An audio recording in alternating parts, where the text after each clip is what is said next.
Eh bien, bonjour à tous. Aujourd'hui, nous allons passer une heure à peu près avec quelqu'un d'un petit peu particulier. Nous sommes tous particuliers, n'est-ce pas?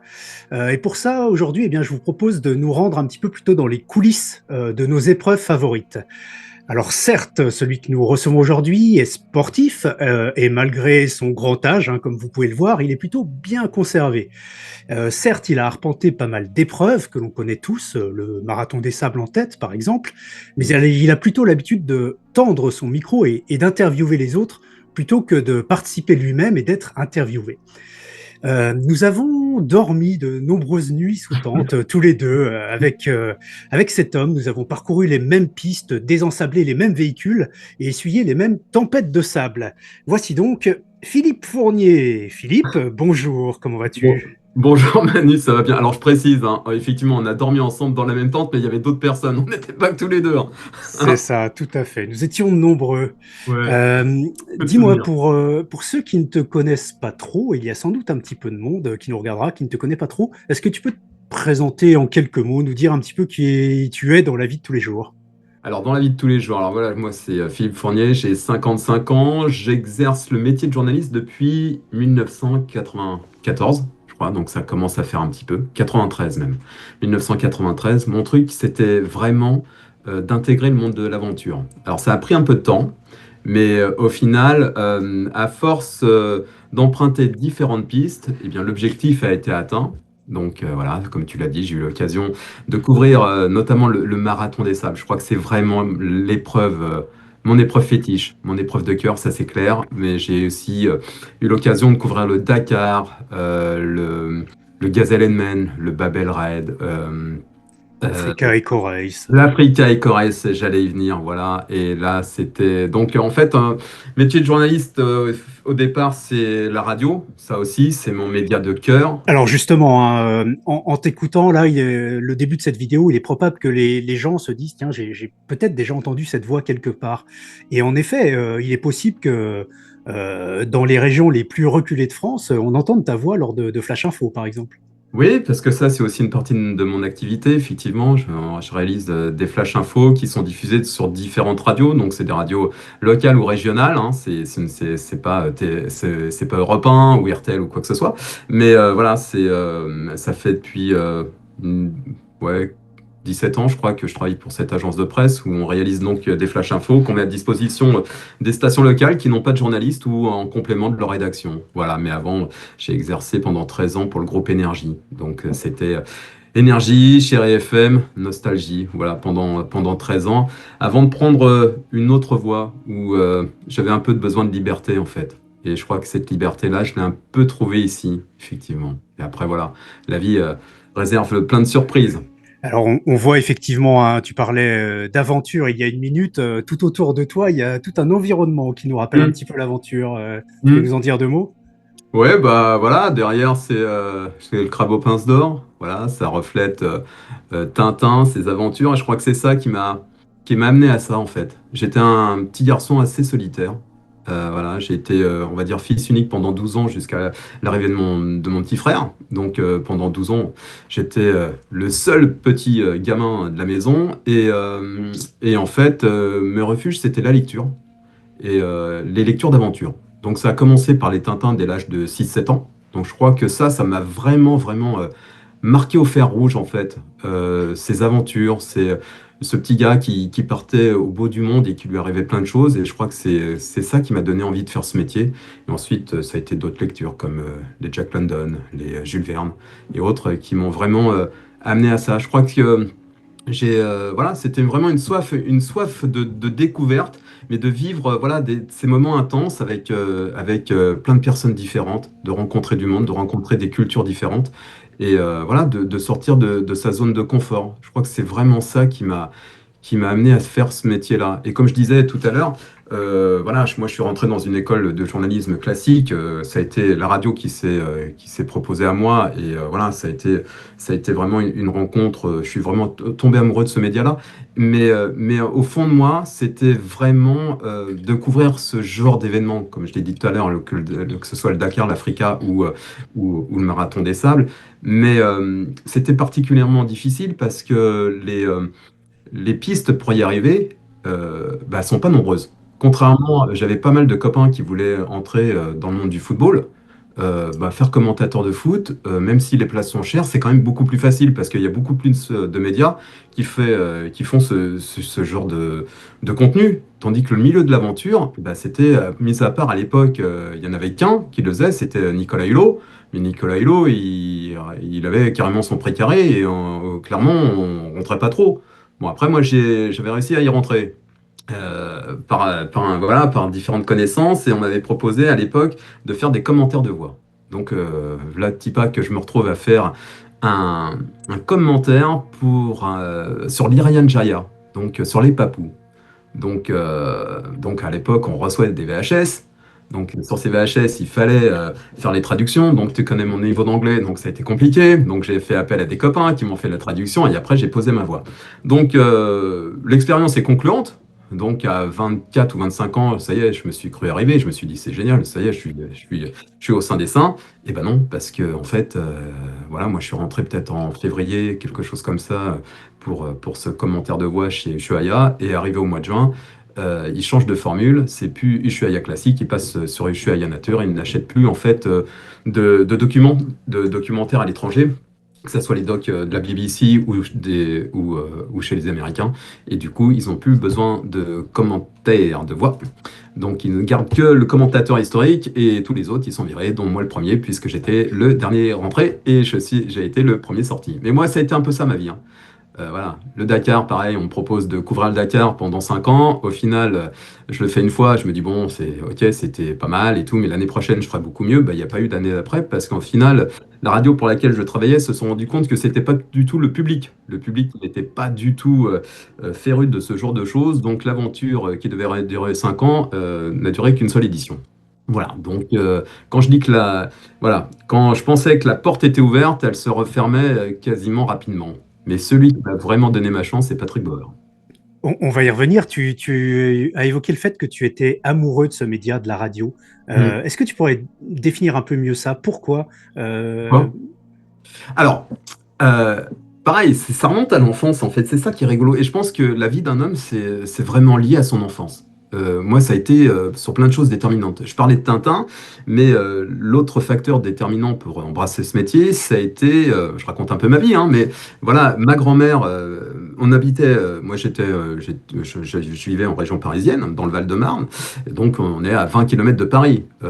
Paris, un petit coup de train, et on y était en 20 minutes, une demi-heure. Et en fait, ma grand-mère me dit un mercredi, tiens, est-ce que ça te plairait mercredi prochain qu'on parte, que je t'emmène voir une émission de radio, ça s'appelle RTL Parade, et voilà, c'était avec Drucker. Est-ce que ça te plairait d'aller voir ça?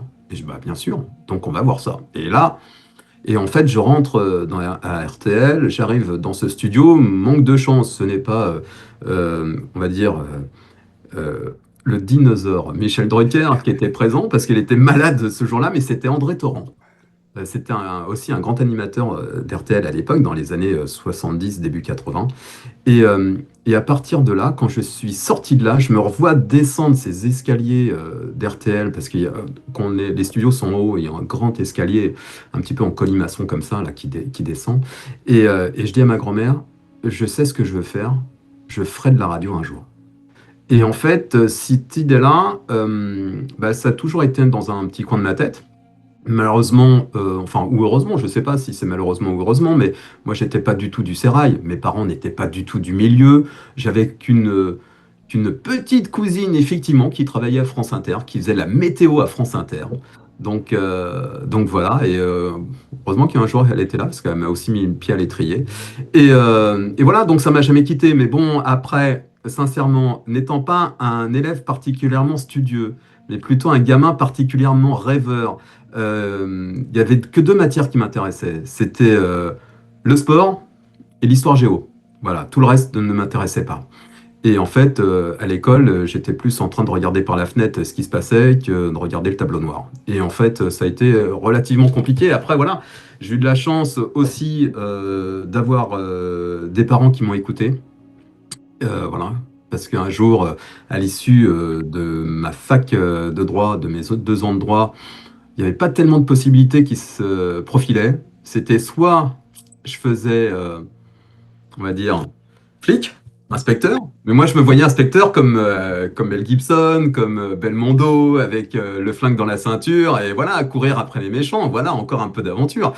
Et en fait, voilà, avec des copains, on dit, bon, on va passer le concours de flic et tout, hein.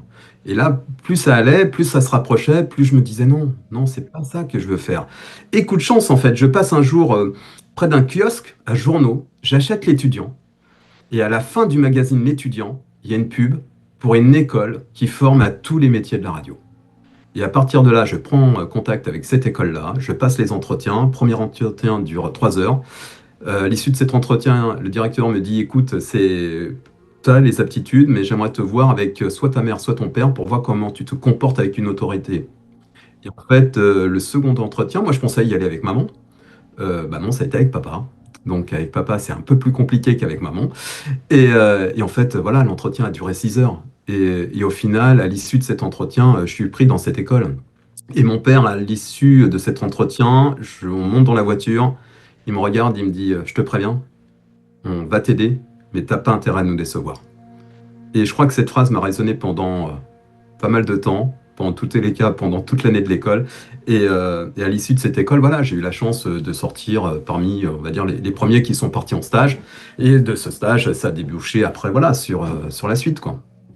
Mais, c'est un peu de chance, mais je pense que voilà, parce qu'après, voilà, j'ai été prof aussi dans une école de journalisme ici à Nice, parce que maintenant je vis à Nice. Et ce que je dis à mes élèves, c'est si vous avez un rêve, il faut jamais le lâcher, quoi. Parce que on a une petite voix voilà, on a une petite voix celle qui doit nous guider. Et je pense que bah, les rêves, c'est vachement important, et quand on les réalise, on est super heureux, en fait.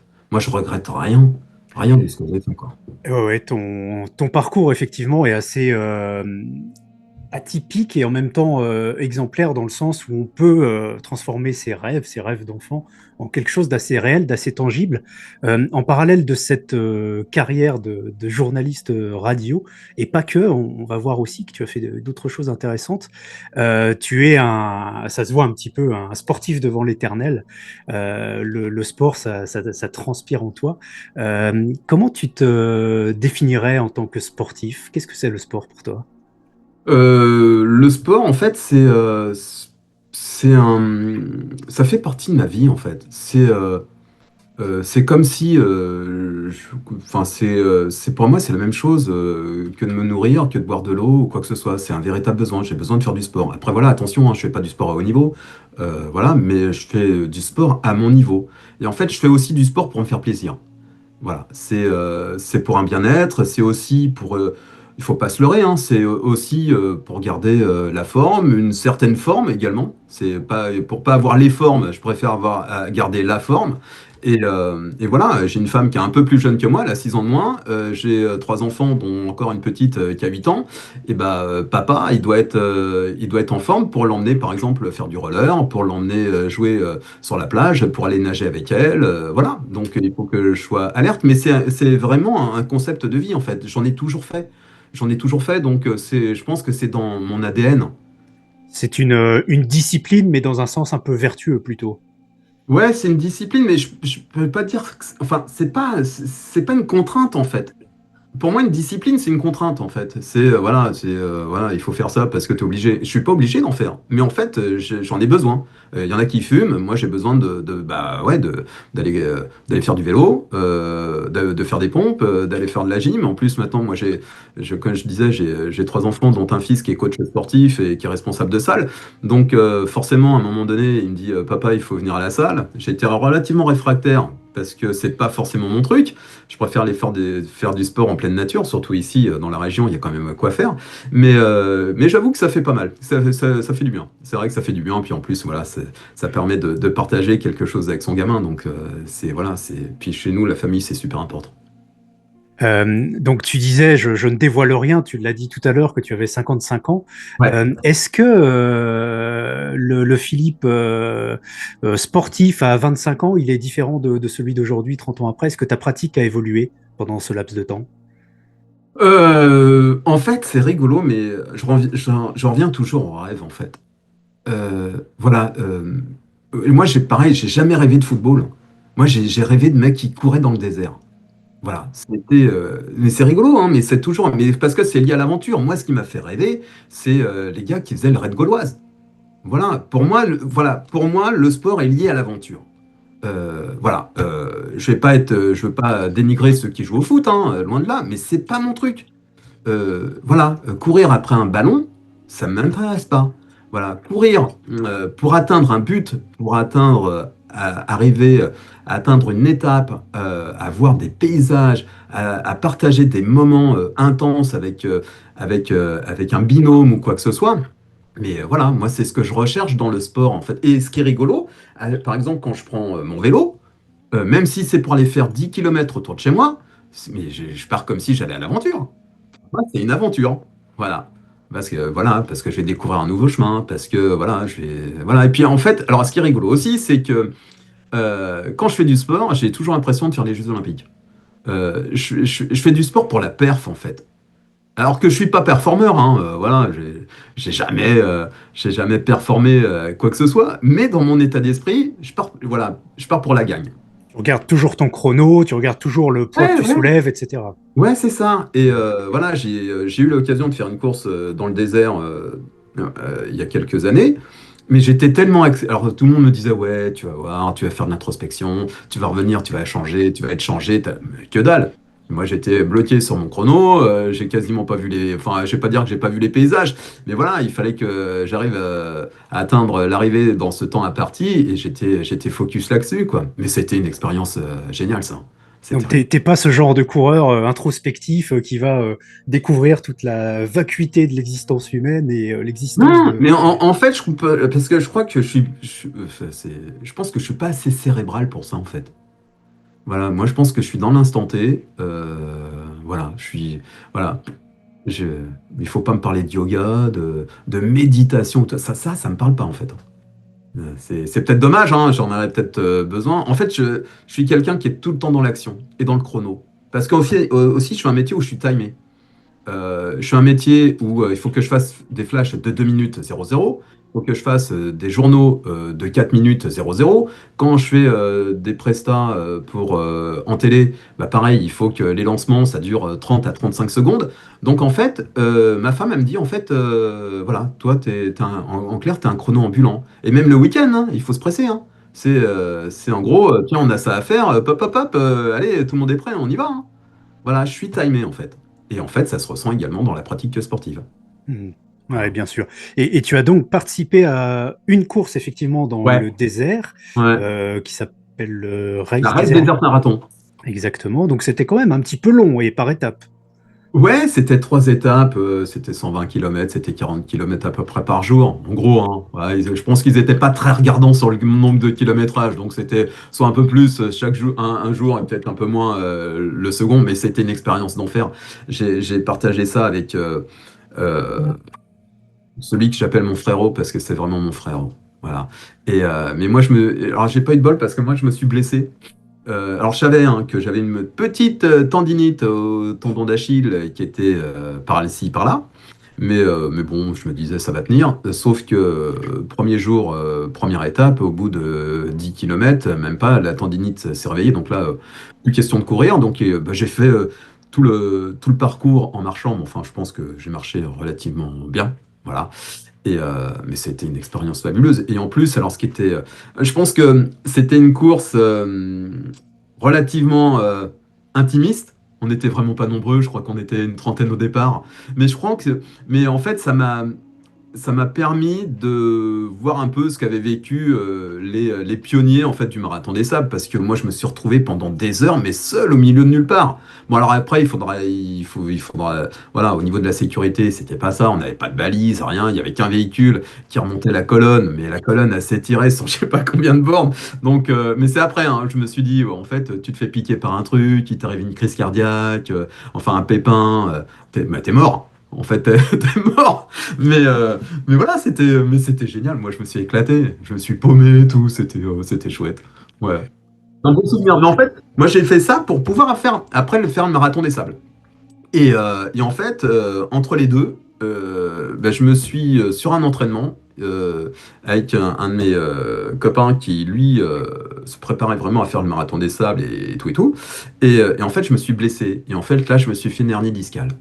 Et à partir de là, avec l'hernie discale, et bah, c'est plus la même danse. Donc à partir de là, mes rêves de marathon des sables se sont un peu volatilisés.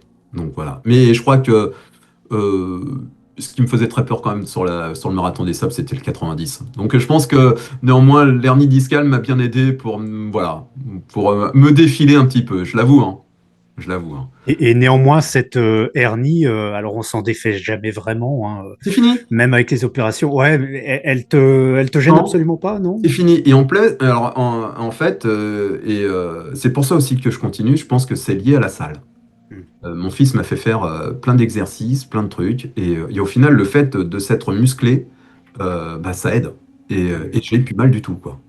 Donc voilà. Mais je n'irai de toute façon pas refaire le marathon des sables. Puisque ce n'est plus Patrick Bauer, mon mentor, qui est à la tête de cette fabuleuse épreuve, qui n'est plus si fabuleuse que ça d'ailleurs. Enfin pour nous, hein, pour ceux qui l'ont connu, hein. On a pas mal parlé de toi, là, lors de ces 25 premières minutes, de ton activité, de ton métier, de ta pratique sportive. Bah, écoute, on va passer un petit peu sur ce qui te tient à cœur le plus, le suivi des épreuves en milieu hostile, ces aventures, et le désert en particulier, ce que tu connais le mieux. Donc, tu es tombé là-dedans il y a bien longtemps, en fait, super tôt dans ta carrière. Ouais, 97, le Hmm. premier. Je crois que c'était 97 ou 98. C'était le 13e marathon des sables. En fait, le coup de bol, c'est que en radio, là, je travaille pour Énergie. Donc, Énergie, on est 10 premiers journalistes qui sont pris sur le réseau. Et en fait, ils font le test pour voir si en fait l'info sur Énergie peut marcher. Et en fait, on est 10 gars à être pris sur le réseau pour un test de 6 mois. Soit ça marche pas.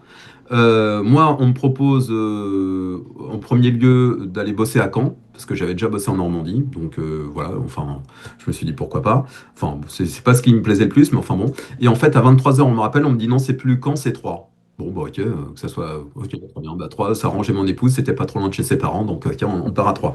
Et en fait, à peine arrivé là-bas, j'apprends que l'organisation du Marathon des Sables est à Troyes. Donc je crois que vraiment, hein, l'une de mes premières rencontres, je crois que ça a été d'aller taper à la porte de Monsieur Patrick Bauer et pour aller faire mes premières interviews. Et après, je crois que je l'ai pas lâché. Je l'ai pas lâché. Et voilà. Et en fait, je l'ai tellement pas lâché qu'il m'a donné la possibilité d'intégrer son service de presse. Donc à l'époque, donc là, j'étais pas journaliste, j'étais de l'autre côté. Donc voilà, c'était bien, mais j'étais un peu frustré. Voilà. Mais c'était bien. Voilà. Hmm, Et, hmm. et voilà. Là, effectivement, C'était le déclencheur. pour mettre un petit peu en contexte, le journaliste est en général accrédité sur une épreuve et puis il est indépendant par rapport aux interviews qu'il va faire, à ce qu'il veut raconter de l'épreuve, etc.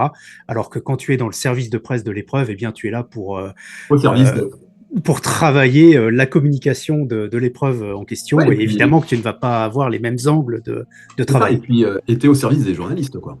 Tout à Hein. fait. Hmm, Bon, hmm. moi, j'étais, voilà, sur cette année, enfin sur cette épreuve-là, je crois que j'étais cantonné à la photocopieuse, quoi.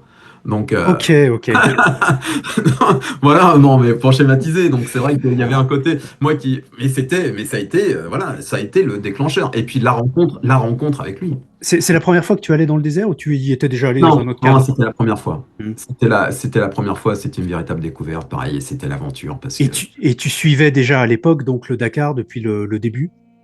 ouais, bien sûr. Enfin, à la télé, je veux dire, oui, à la télé, Bien alors. sûr. Le Dakar, voilà, 79, 80. En plus, voilà, je disais que j'habitais en région parisienne, toujours avec mamie. Mamie m'amenait voir, voilà, les départs alors, le départ du Dakar et enfin le parc fermé, là où il y avait tous les véhicules. Il y a un jour, bah, alors il faut savoir ça aussi, autre anecdote, par rapport au Dakar.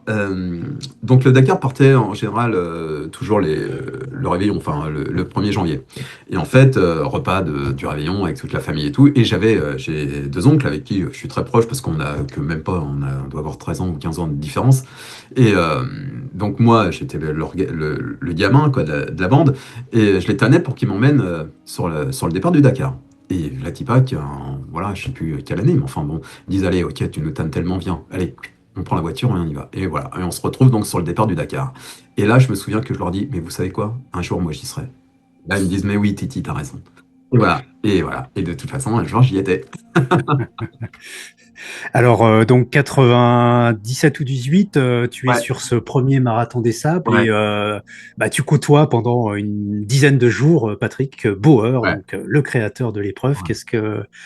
Qu'est-ce qui il t'impressionne, ce monsieur? Mais il m'impressionne Enfin voilà, je me souviendrai toujours, même la première fois où il est venu dans le studio d'énergie à 3, je l'ai vu débarquer, mais c'était, pour moi, voilà, c'était l'image parfaite de l'aventurier. C'était, voilà, teint allé, voilà, c'était tout allait, quoi. C'était vraiment l'image que je me faisais de l'aventurier. Voilà, c'était, il faut se remémorer, c'était la grande époque, quoi. C'était la grande époque, enfin, pas de Thierry Sabine, mais bon, parce que Thierry Sabine est décédé en 87, mais voilà, on avait quand même tous cette image-là de l'aventurier, mal rasé, teint allé, chemise de baroudeur et tout. Et moi, quand je l'ai vu, mais je crois que, voilà, et je l'ai toujours dit, si j'avais été une fille, je serais tombée amoureuse de lui, quoi. Voilà, et je crois que sincèrement, ouais, ouais, je crois que moi, ça a été de toute façon mon mentor. Et c'est quelqu'un, voilà, qui, qui est une gentillesse, mais il est tourné vers les autres, mais c'est extraordinaire. J'ai jamais vu quelqu'un qui est autant dans l'empathie. Et voilà, c'est, et j'ai eu la chance après de me retrouver encore dans son équipe quelques années plus tard. La vie a fait qu'il m'a rappelé parce il avait besoin de faire de la communication au niveau des radios. Et il m'a rappelé, mais il m'a rappelé peut-être 10 ans suite à ouais, même plus, même après la première épreuve. Mais voilà, ça a été extraordinaire de rejoindre cette famille. Parce que c'était une vraie famille. Le Marathon des Sables, ça a été une vraie famille. C'était vraiment une bande de potes qui se retrouvaient au fin fond du désert. On travaillait tous, c'était extraordinaire. Enfin, tu peux pas dire le contraire, on y était. Donc, voilà. Sincèrement, c'est quelque chose que j'ai jamais revu ailleurs. Voilà. Mais aussi, c'est parce que l'épreuve veut ça. C'est que cette épreuve voulait ça. C'était que euh, j'adore voilà, les sports mécaniques, que ce soit le Dakar, l'Africa ou quoi que ce soit, mais il y a un paramètre dans le marathon des sables de l'époque, c'était que qu'on soit ouvrier, chômeur, chef d'entreprise, on était tous au même niveau. Une fois qu'ils se retrouvaient sous la tente et qu'ils avaient enlevé leur tenue civile, on va dire, et qu'ils se retrouvaient en tenue de course pour aller affronter ce désert, tout le monde était égaux. Et en fait, il n'y avait plus d'histoire de notion de fric ou quoi que ce soit. C'était vraiment l'homme à l'état pur. Et je crois que ça, voilà, on le retrouve pas, je l'ai jamais retrouvé ailleurs. Voilà. Ah ouais, et puis il y a ce côté, ça dure une dizaine de jours, enfin 8 jours à peu près dans le désert. Les conditions peuvent être rudes, hein, avec des tempêtes, avec des chaleurs vraiment terribles, harassantes.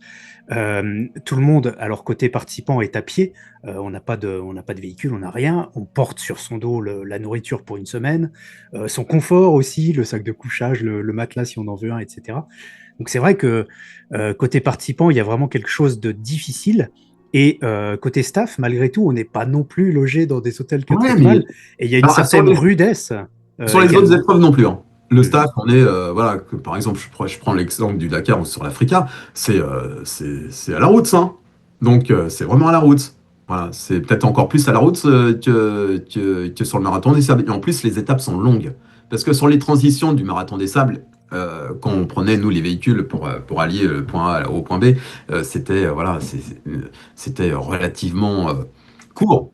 Voilà, sur l'Africa, c'est des étapes qui font entre 4 et 600 km par jour. Donc la voiture, on en mange, hein. Mais voilà, c'est autre chose. C'est différent. C'est différent. Et je crois aussi que, voilà, je reviens toujours au même. Ça a été le marathon des sables, c'était Patrick. Voilà. Ça a été l'essence même. Enfin, tu vois, rappelle-toi quand il était à chaque PC qui venait saluer les joueurs, enfin les joueurs, les participants, ouais. Les participants, il avait toujours un mot gentil pour tout le monde. Enfin, il était extraordinaire. Et de toute façon, ceux qui y retournaient, c'était une grande part pour l'aventure, mais c'était aussi une grande part pour Patrick. Et tout le staff qu'on était, on y allait aussi pour lui, hein.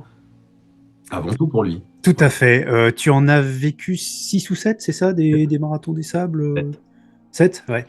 Pas mal, donc avec un Ouais. grand écart, hein, puisqu'il y a une assez longue période entre deux Ouais. pendant laquelle tu es pas venu.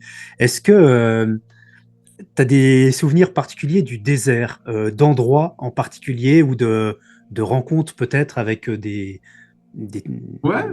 des nomades, Bah après, c'est voilà, c'est euh, 97 ou 98, voilà, quand je me suis perdu, ouais. Je me suis perdu. On était deux, trois véhicules, Donc là, moi, j'étais avec un photographe à l'époque, photographe de l'Orga. On partageait le même véhicule. Et c'est nous, là, à l'époque, on conduisait. Et, euh, et à un moment donné, je sais pas quoi, il doit me laisser le volant. Et en fait, on passe à un oued. Et en fait, bah moi, le WED, je le passe pas. La voiture, elle reste tankée.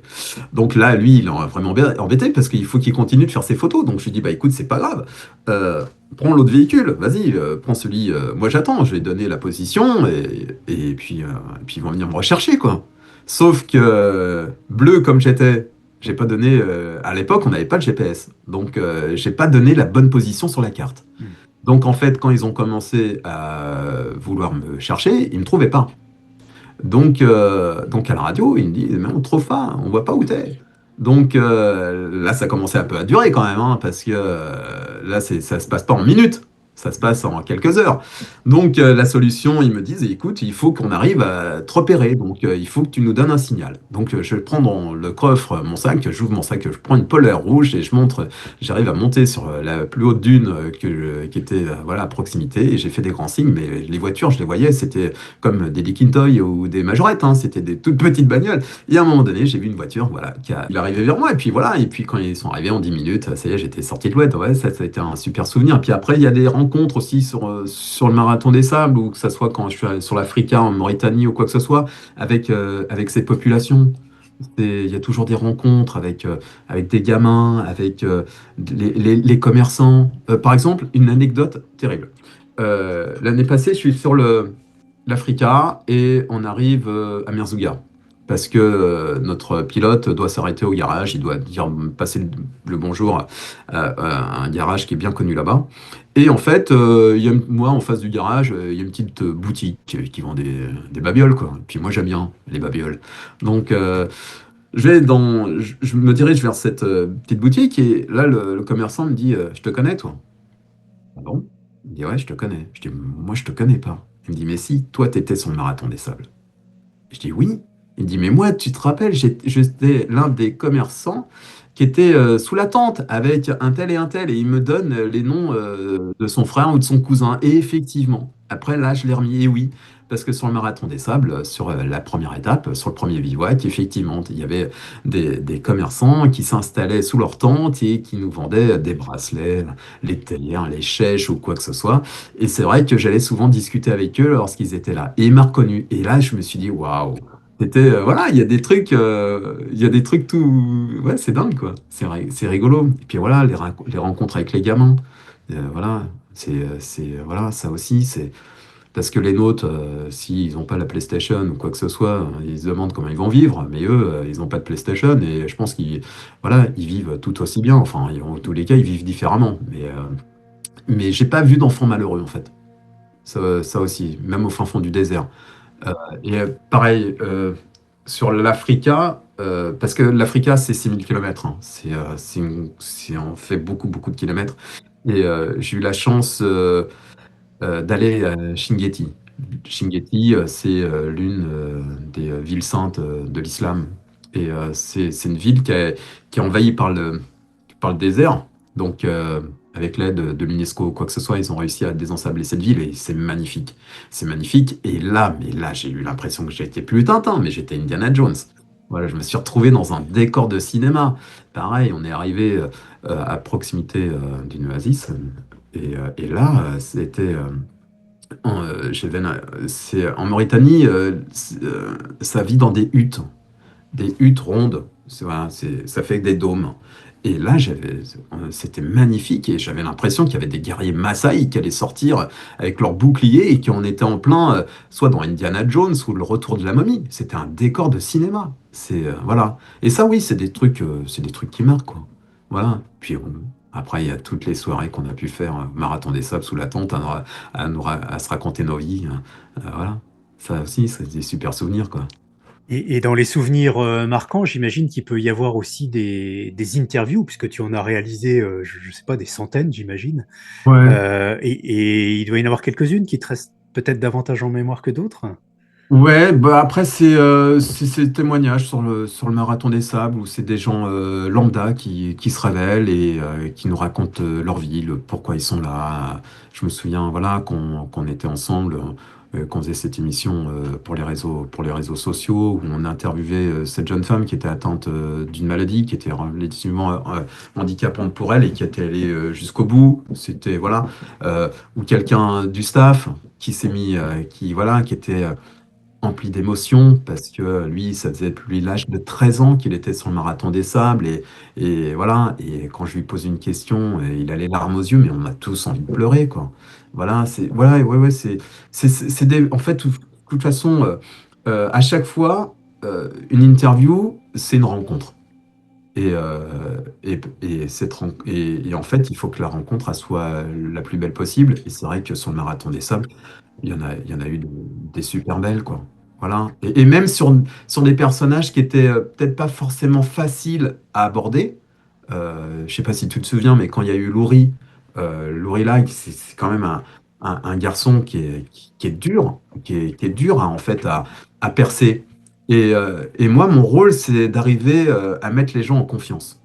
Donc, et en fait, ouais, j'étais relativement content en fait d'avoir un peu un peu percé le mec et qu'il m'accepte et qu'il accepte de répondre à mes questions, quoi. Parce que voilà, il y en a souvent, enfin, il y en a certains, quand, quand ils commencent à être un peu connus ou quoi que ce soit, bon, faut parler au micro, voilà, quand ils sont en plein effort ou quoi que ce soit, ça les gonfle un peu et ils jouent pas forcément le jeu. Donc voilà, après, moi, mon truc, c'est d'arriver à les faire parler, voilà, toujours sous la confiance, quoi.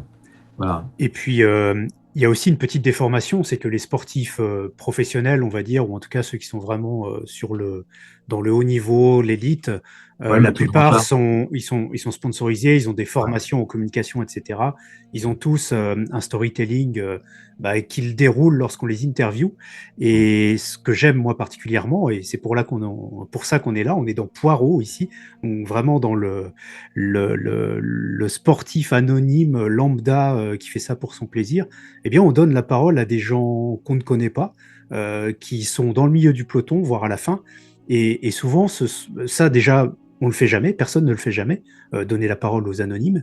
Mm. Et souvent, c'est là qu'il y a des histoires qui sortent du cœur, parce que les gens ne sont pas formatés, ils n'ont pas de discours tout prêt.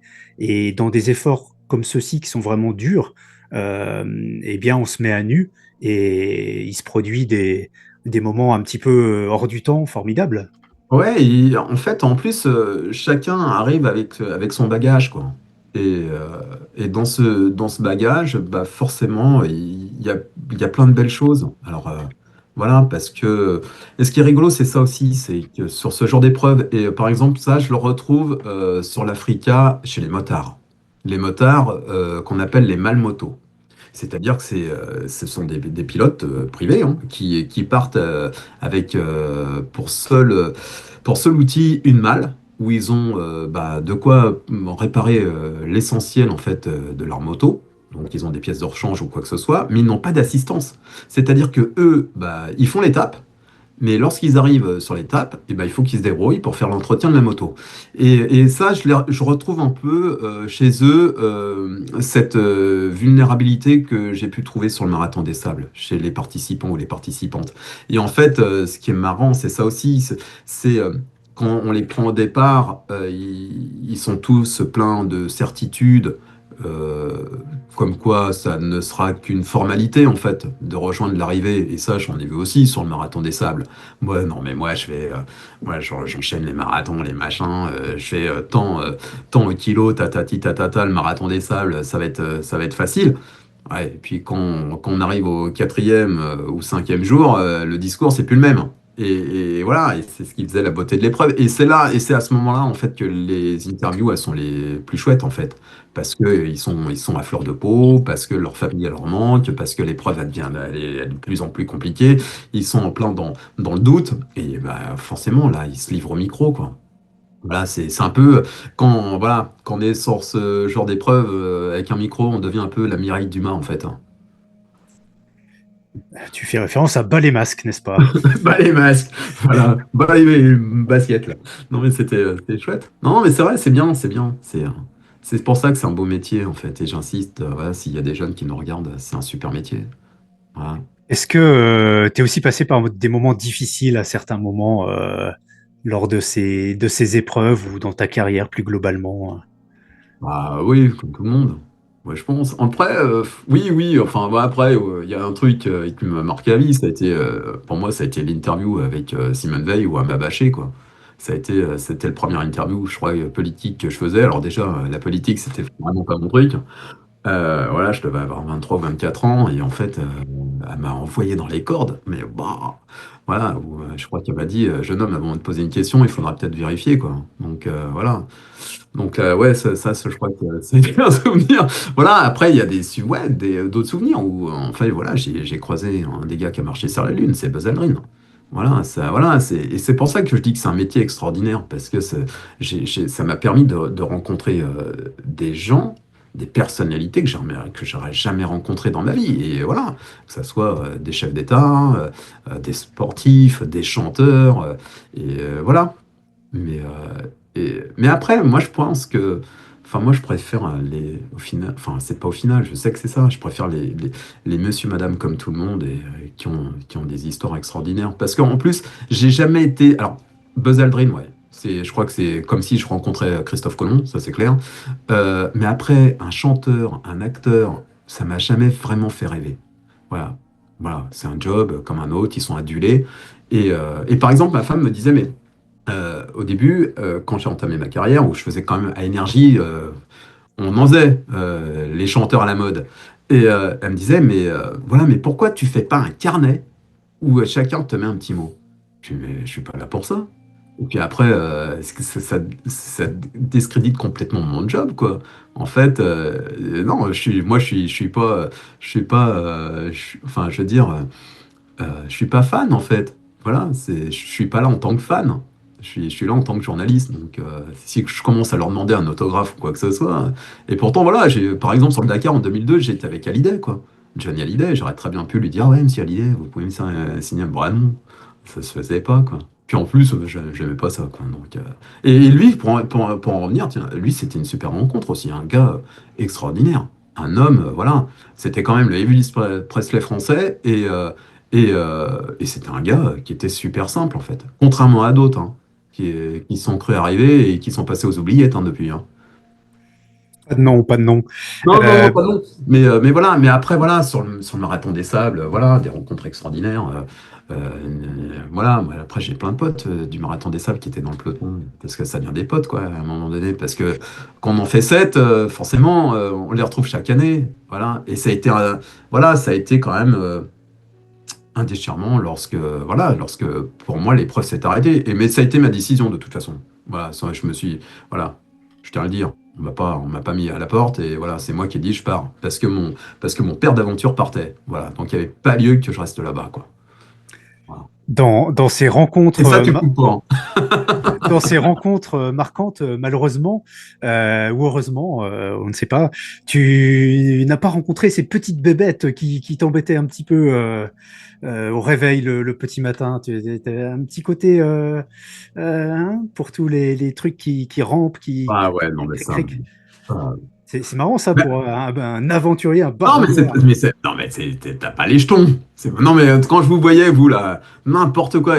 Il faut savoir que Emmanuel Labarre, les consorts, ils laissaient leur sac de couchage toute la journée ouvert dans la tente. Mais n'importe quoi. Et en plus, le soir, ils arrivaient, ils étaient crevés de leur journée et ils se mettaient directement dans le sac de couchage. Mais non! C'était un pays, c'est des coins où il y a des bestioles partout. Et voilà, donc moi, c'était pas une phobie, mais je vérifie. Moi, je suis un garçon prudent, donc je vérifiais. Donc c'est vrai que mon sac de couchage était rangé tous les jours, ça c'est clair. Mais voilà, après, il y a une année où les vipères de sable, où on en découvrait quasiment tous les jours sur les camps, c'est vrai que c'était pas super rassurant, quoi. Hein. Et puis bon, voilà. Après, quand on va faire notre petit pipi dans le désert en pleine nuit, il vaut mieux avoir une lampe torche puissante pour voir ce qu'il y a à côté. Hein. Eh bien, dis donc, tu as aussi lancé il y a Ouais, 3-4 quelques ans, années. 4-5 ans, Ouais. une série de podcasts qui s'appelait Portrait de baroudeur. Ouais. Euh, tu- Combien de personnes à peu près t'as interrogé? Tu peux nous en dire un mot de cette J'en ai série? fait 60, je crois. 60, ouais. Ouais, j'en ai fait 60. Et en fait, l'idée, elle est venue du Covid, en fait. Parce que avec le Covid, tout s'est arrêté. Moi, je devais partir, je revenais du Gazelle je crois, et non, je revenais du Babel Raid et je devais partir sur le rallye des gazelles 15 jours après. Et en fait, bah non, tout s'arrête parce qu'il y a le Covid qui nous tombe sur la tronche, quoi. Et à partir de là, bah, les rêves d'évasion, il n'y en a plus. Donc en fait, bah, mon métier, c'était de la radio. Mon métier, c'est de faire des interviews. Et en fait, pour allier bah, ce côté voyage et métier, et ben, l'idée m'était venue de faire ouais, des portraits en fait. Alors podcast, ça te fait un grand nom, mais voilà, je faisais des portraits d'hommes et de femmes qui ont fait de leur vie une aventure. Voilà, c'était un peu le concept. Alors au début, forcément, voilà, j'ai fait tous ceux que je connaissais, donc Patrick Bauer en tête, et puis après il y en avait d'autres. Mais et après, j'avais élargi le spectre en fait, parce qu'une fois qu'on a fait les Mike Horn, les Loury et consorts, bah, en fait, voilà, on a fait le tour. On va dire en 10-15 portraits, ça y est, c'est terminé. Donc après, voilà, j'ai vraiment élargi le truc. Et là aussi, il y avait des super histoires, quoi. Parce qu'on se rend compte qu'il y a des gens lambda qui plaquent tout pour vivre leur rêve d'évasion. Et ouais, c'était des belles rencontres, quoi. C'était des belles rencontres. Ça, c'était sympa, quoi. J'ai bien aimé. Il y a, par exemple, tu avais interviewé entre autres Thierry Corbarieux, Ouais. qui vient de terminer une traversée de l'Atlantique à la rame avec son fils, qui a fait toutes les épreuves, alors qu'il avait participé au Marathon des Sables, mais aussi des épreuves en Antarctique, en Ouais. Alaska, La Yukon. exactement, qu'il avait gagné, Ouais, il avait Lydie gagné la Ratod Yukon. également. Ouais, c'est des gens au parcours incroyable. Il est entrepreneur, Ouais. Thierry. Ouais. Ouais, pareil, c'est une personne ordinaire qui fait des choses extraordinaires. Voilà. Et c'est ça qui est chouette en fait. C'est voilà, pour moi un aventurier c'est ça. On n'a pas besoin d'être tanké comme The Rock en fait. C'est voilà. Mais en fait, on se rend compte qu'avant tout, ce qui fait la différence dans ce genre d'épreuve, c'est le mental et la volonté. Voilà. Et c'est vrai que Thierry, c'était une belle rencontre aussi. C'était c'est un sacré gars, ouais. C'est un sacré gars qui va lui aussi jusqu'au bout de ses rêves. Après, il a les moyens de les réaliser, donc c'est ça qui est bien aussi, quoi. Parce que je pense que hein, on nous donne la possibilité d'aller faire un petit tour du monde à la rame ou quoi que ce soit avec tous les moyens. On se dit bah pourquoi pas, hein, on y va. Hein. Mais bon, une fois, si on a le temps et l'argent et le soutien de la famille, je veux dire pourquoi pas. Hein. Après, les aventures restent belles, hein, mais bon, après, je pense qu'aussi, je sais pas, il y en a plein qui le disent, hein, mais que l'aventure, elle peut être au coin de ta rue, quoi. Voilà. En effet, surtout à Nice peut-être, hein, Ouais, c'est ouais, bah, moi, dangereux, non, comme... j'ai les collines, j'ai tout, j'ai la mer, donc voilà, moi, alors ici, c'est vraiment un terrain de jeu. Ça, voilà, c'est aussi une chance d'habiter là. Voilà. Enfin, en plus, le climat, quoi. Dans tous ces gens que tu as pu interviewer dans ta carrière qui n'est pas terminée, est-ce qu'il y a Ah, ça se des- termine, hein, ça se termine. Hein. oh, encore un petit peu quand même, eh oh, oh. Est-ce qu'il y a des manques, est-ce qu'il y a voilà, des Ouais, personnalités que tu aurais ouais. vraiment, et tu as peut-être encore un espoir, je sais pas. Bah, pour lui, non. J'aurais adoré voilà, rencontrer Thierry Sabine, ça c'est clair, le fondateur du Dakar, parce que lui aussi il avait un parcours atypique. Mais en fait, c'est un peu le parcours de Bauer, en fait. Voilà, il y a des similitudes. Donc lui, j'aurais adoré le rencontrer. Voilà, ma grosse frustration, et cet homme-là, je l'ai connu beaucoup plus tard, parce que maintenant, il fait partie de mes bonnes connaissances, de mes amis, c'est Patrick Brignoli, qui était quand même au sein des Saints, c'était le fondateur du Red Gauloise. Donc voilà, en fait, lui, c'était celui qui était l'homme de l'ombre. Patrick, oui, Patrick Brinoli, c'est quelqu'un d'extraordinaire. Et ma frustration, ouais, c'est de ne pas avoir pu réaliser, de couvrir un raid gauloise. Et je trouve que voilà, c'est ce qui manque aujourd'hui à mon palmarès. J'aurais adoré faire, de couvrir ce type d'épreuve. Parce que là aussi, voilà, on retrouve l'essence même de ce que j'aime, quoi. Les gens qui se mettent, qui font des choses extraordinaires, qui se mettent dans le rouge, voilà, qui arpentent des zones hostiles. Voilà, ça me plaît, quoi. Mm. Après, voilà, il y a autre chose qui me trotte un peu dans la tête. J'aimerais bien suivre une vraie expédition. Voilà, que ça soit, voilà, une expédition dans le Grand Nord ou en montagne ou quoi que ce soit. C'est quelque chose, ouais, ça j'aimerais bien. J'aimerais bien, voilà, la cocher. Mm. C'est vrai qu'aujourd'hui, les grands raids d'aventure comme le raid gaudois, ça n'existe plus. Non, c'est parce que c'est trop cher. Ouais, peut-être que ce qui s'en approche un petit peu, alors dans un style très différent, ce sont les raids multisports, tu sais, les Coupes du Monde, ce genre de Ouais, choses, où il y a ouais, ouais, des gens qui vont vraiment très loin dans l'effort physique pendant 8 jours à peu près, en multisport, en équipe, pareil. ouais, ouais. Mais ma frustration, c'est de connaître enfin voilà, ça fait maintenant peut-être 5 ans que je connais Patrick Brignoli. Et je me dis, mais pas de bol, quoi. Mm. Pourquoi je le connais que maintenant? Si je l'avais connu il y a 15 ans avant, voilà, je serais parti, quoi. Et voilà, et parce que c'était extraordinaire. Et quand j'ai pu rencontrer des participants, en fait, qui avaient fait ce raid gauloise, ils disent tous que c'était une épreuve titanesque, en fait. Ça devait être quelque chose de grandiose, quoi. Et en plus de là, c'est aussi la découverte de pays, de culture ou quoi que ce soit. C'est ce qui est vachement intéressant. Mm. C'est ça qui est chouette, quoi. Donc voilà, on verra ce que nous réserve l'avenir. Est-ce que il y a alors tu nous as parlé d'un Tintin, Indiana Jones. Est-ce qu'il y a des livres comme ça, des films ou même des personnalités qui t'ont vraiment marqué Bah, après, voilà, ça va rester lambda, mais oui, à l'époque, forcément, il y avait Hulot, hein, Nicolas Hulot, qui a vraiment défriché, qui avait vraiment défriché le terrain pour tout le monde. Hein, c'était le seul personnage, en clair, et qui nous donnait la possibilité d'avoir de l'aventure à la télé. Il y a eu lui. Après, moi, il y a quand même pas mal de pilotes du Dakar qui me faisaient rêver gamin, que ce soit Auriol ou quoi. Par exemple, Auriol, voilà, j'ai eu l'occasion, c'était le directeur de course lorsque j'y étais en 2002. Pour moi, aujourd'hui, quand je fais l'Africa, parce que l'Africa, il y a pas mal d'anciens du Dakar qui le font, pour moi, c'est comme si je rencontrais Zidane ou un Platini ou quoi que ce soit. Voilà, moi, je suis fan de ça. Je suis fan de ces gars-là. Donc, pour moi, c'est voilà, quand je suis sur ce genre d'épreuve, c'est le rêve éveillé. Je suis un gamin, quoi. Voilà. Après en personnalité. Après, oui, il y a eu des films et il y a eu des films marquants. Bon, les films d'aventure classiques, voilà, quand on est gamin, Indiana Jones ou quoi. Mais après, il y a des films un peu plus profonds.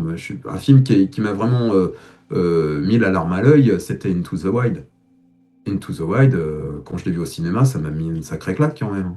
Parce que, voilà, c'est, euh, c'est une super histoire et je crois que au fond de nous, c'est peut-être.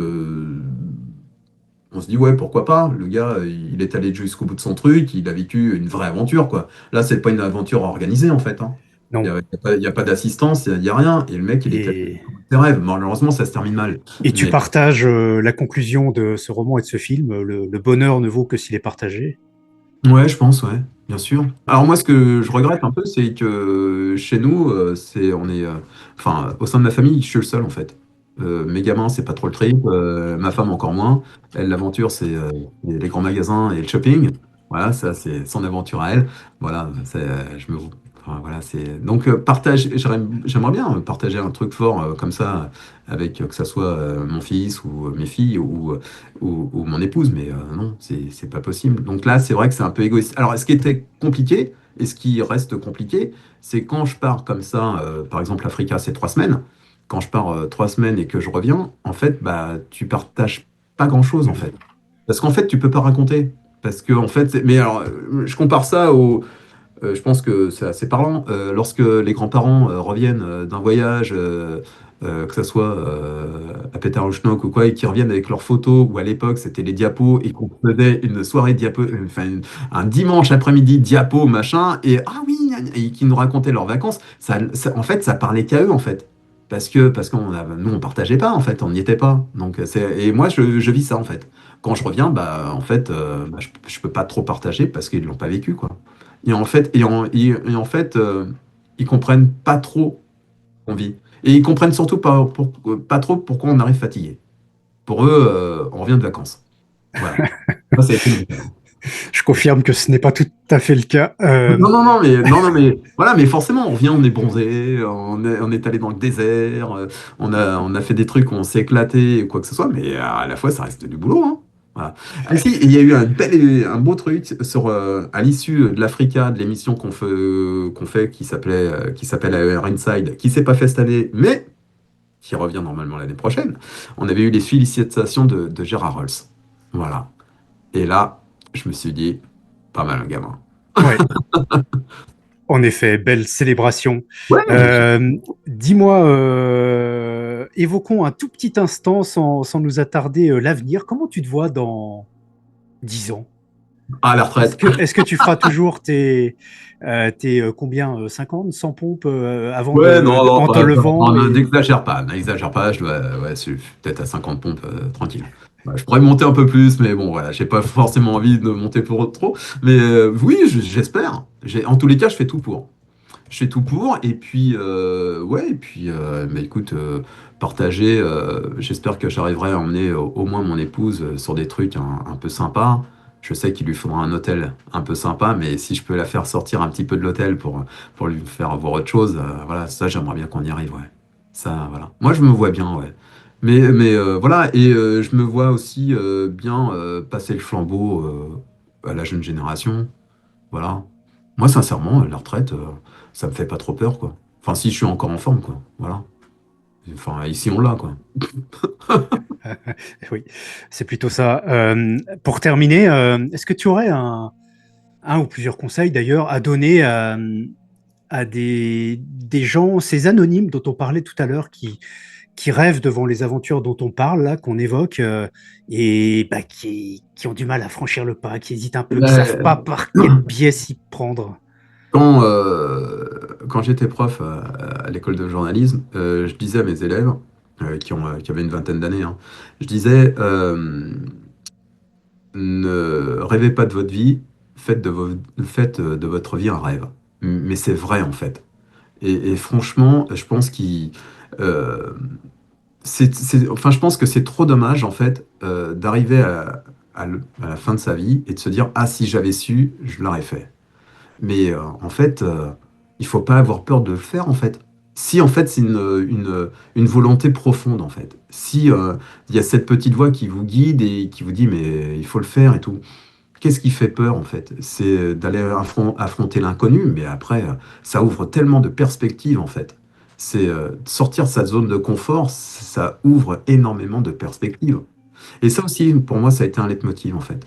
Dès que j'ai commencé à m'ennuyer quelque part ou quoi que ce soit, euh, j'ai besoin de changement, en fait. J'ai besoin d'aller me confronter à autre chose. Et c'est encore le cas aujourd'hui, hein, en fait. Voilà. J'ai besoin d'aller voir autre chose. Me mettre un peu ouais, en difficulté, ou me donner de nouveaux challenges ou quoi. En fait, je pense que ce qui fait aussi l'essence de la vie, c'est ce côté où on a besoin de vibrer, quoi. Se sentir vivant et dans ce genre d'épreuve. Mais quelle que soit l'épreuve, en fait, pour quelqu'un qui veut se lancer sur un SMI, c'est une aventure pour quelqu'un qui ne l'a jamais fait. Voilà, parce que ça passe par des phases d'entraînement. Est-ce qu'on va y arriver? Là, après, il y a cette satisfaction de passer la ligne d'arrivée. Voilà. Et en fait, il faut commencer par étapes. Mais ça apporte tellement de choses. Et ouais, je pense que c'est hyper important, en fait. Mais après, quels que soient ses rêves, en fait, voilà, on parle des profs sportifs, mais il y en a d'autres qui s'accomplissent dans d'autres domaines. Mais il faut surtout, voilà, avoir l'impression d'être vivant, en fait. Je crois que Sortir de sa zone de confort et ah ouais, mais vivre complètement. pleinement. Mais complètement, surtout qu'on en est complètement capable, en fait. C'est ça. En fait, ce qui nous paralyse, c'est la peur de ne pas réussir. Mmh. Mais bon, si on ne le tente pas, on ne sait pas si on va réussir ou pas. Donc, bah, autant le faire et puis se donner les moyens de le faire. Voilà. Et puis après, voilà. Mais bon, moi j'ai toujours dit que je faisais un métier d'illusionniste. Donc voilà, moi je me suis toujours amusé dans ma vie. Donc c'est ça qui est chouette, quoi. Moi j'ai jamais eu l'impression de travailler. Moi j'ai joué au journaliste. Alors ça aussi, ça c'est important. Euh, qu'on me dit, ouais, t'es journaliste ou quoi. Je me suis jamais senti journaliste. Ce qui est rigolo, c'est que pour moi, la vie, c'est un rôle. Tu vois ce que je veux dire? Je pense que chacun, c'est comme c'est comme au cinéma en fait. On a chacun un rôle. Voilà, il y en a qui jouent aux policiers, il y en a d'autres qui jouent aux pompiers, il y en a d'autres qui jouent aux infirmiers ou aux infirmières, aux commerçants, aux commerçantes. Ben, moi, j'ai joué toute ma vie aux journalistes et je me suis éclaté, quoi. Eh ben, écoute, c'est une magnifique conclusion. Merci beaucoup, Philippe. De rien, mon Manu, à bientôt en tous les cas.